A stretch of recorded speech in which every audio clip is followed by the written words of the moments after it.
Mga bro, mukhang seryoso na talaga ang Department of National Defense sa pagkuha ng F-16C, D Block 70-70 seconds Viper fighter jets mula sa US.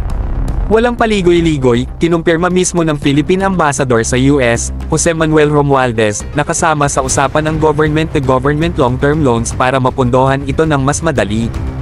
Ibig sabihin, hindi na lang ito usapang plano, may galawan na. Kung matatandaan nyo, isa sa pinakamalaking hadlang sa pagbili ng 40 bagong fighter aircraft ay ang mataas na presyo.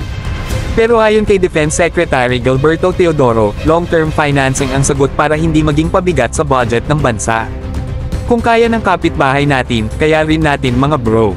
Ang kapitbahay natin, matagal nang ginagamit ang ganitong loan-based procurement strategy para palakasin ang kanilang military. Kaya bakit tayo magpapahuli? Ang key takeaway dito, hindi porket mahal ang isang defense asset, hindi na natin kaya bilhin. Ang mahalaga, may strategic planning at tamang financing strategy para maging sustainable ang ating military modernization. At ito na nga ang ginagawa ng DND.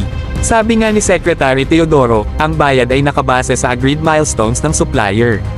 Kung 5 years ang delivery period ng F-16s, ibig sabihin 5 years lang din ang payment term. Hindi tayo magsasayang ng pera sa hindi pa na-deliver, secured ang pondo at nakatali sa aktwal na progreso ng proyekto. Mga bro, ganito dapat ang mindset natin sa defense spending, hindi takot gumastos, pero siguradong sulit at may long-term benefits.